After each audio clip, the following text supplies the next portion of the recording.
Shalom, selamat pagi sahabat terkasih.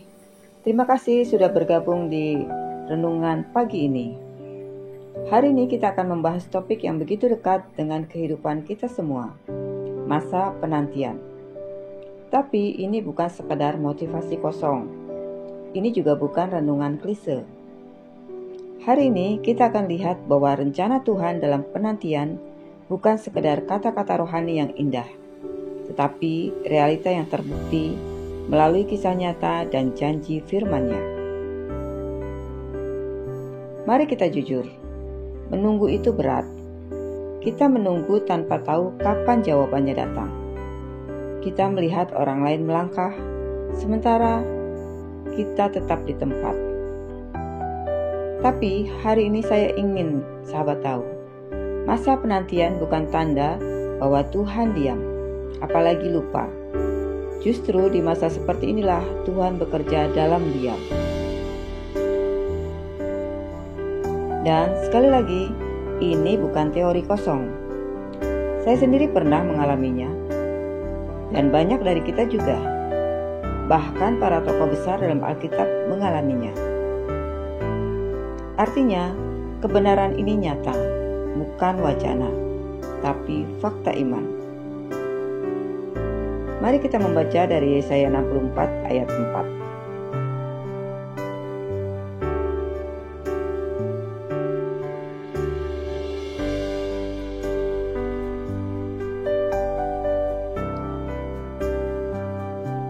Tidak ada telinga yang mendengar, dan tidak ada mata yang melihat.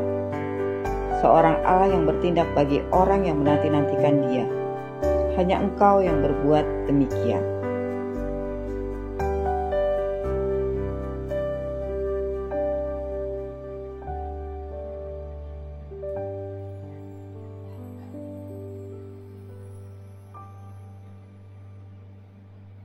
Sahabat terkasih, mari kita perhatikan, Tuhan bertindak. Dia bukan hanya memperhatikan, Dia bertindak secara aktif bagi yang sabar menantikannya. Ini bukan janji basa-basi, ini firman yang sudah terbukti berkali-kali. Dan justru di masa tunggu, Tuhan sedang memurnikan kita dan memperbesar kapasitas hati kita. Mari kita lihat tokoh-tokoh ini. Abraham dan Sarah. Mereka menanti 25 tahun untuk memiliki anak. Tapi janji itu akhirnya digenapi dengan kelahiran Ishak. Hana bertahun-tahun dihina, dianggap mandul, tapi ia tetap datang kepada Tuhan. Ia tidak menyerah, dan Tuhan menjawab. Daud diurapi sebagai raja saat muda, tapi harus melewati masa pengasingan, dikejar-kejar, hingga akhirnya janji Tuhan digenapi. Bahkan Tuhan Yesus sendiri menanti saat yang tepat untuk memulai pelayanannya. Selama 30 tahun hidup biasa, sebelum 3 tahun pelayanan yang mengubah dunia. Penantian bukan waktu sia-sia, itu waktu pembentukan. Dan kalau mereka bisa melewatinya, kita pun bisa. Saya pernah mendengar kesaksian seorang ibu yang menantikan kehadiran anak selama 10 tahun. Berkali-kali ia kecewa, tapi ia tetap percaya. Dan ketika waktunya tiba, ia berkata, Tuhan tidak pernah terlalu cepat, tidak pernah terlalu lambat. Dia datang tepat saat saya benar-benar siap. Kesaksian seperti ini bukan satu dua. Di luar sana, banyak orang yang bisa berkata, aku dulu menunggu, dan sekarang aku mengerti kenapa harus menunggu. Sahabat terkasih, mari jangan habiskan masa tunggu dengan mengeluh, tetapi tetap berakar dalam firman Tuhan. Bukan lari ke media sosial atau yang lainnya, tapi masuk dalam hadirat Tuhan. Tetap bekerja dan melayani. Penantian bukan berarti pasif, tapi aktif dalam iman. Jaga hati dan iri dan jangan membandingkan. Setiap orang punya garis waktunya masing-masing. Bersyukur atas apa yang ada sekarang, karena seringkali saat kita berhenti melihat apa yang belum kita miliki, kita melihat apa yang sudah Tuhan percayakan.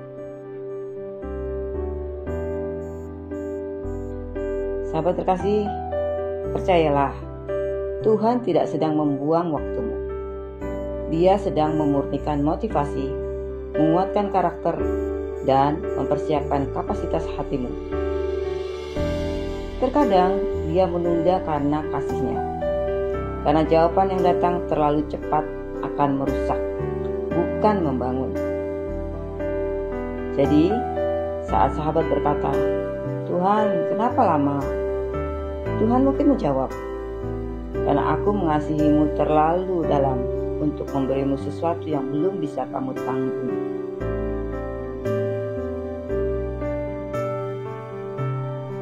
Sahabat terkasih, hari ini marilah kita pegang baik-baik. Penantian tidak sia-sia. Ini bukan mitos rohani, ini nyata, terbukti dalam firman Tuhan dan dalam hidup banyak orang.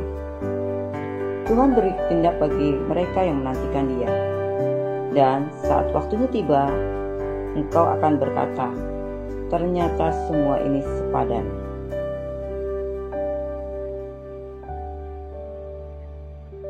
Mari kita berdoa. Bapa Surgawi, terima kasih karena Engkau Allah yang bertindak dalam diam. Engkau melihat air mata kami. Engkau mendengar doa kami. Dan kami percaya, masa penantian kami tidak sia-sia. Kuatkan setiap hati yang lelah. Teguhkan iman kami agar kami tidak menyerah. Kami tidak ingin keluar dari jalur hanya karena lelah menunggu. Ajar kami percaya bahwa rencanamu jauh lebih indah dari semua yang kami harapkan. Dalam nama Tuhan Yesus Kristus, kami percaya dan berdoa. Amin.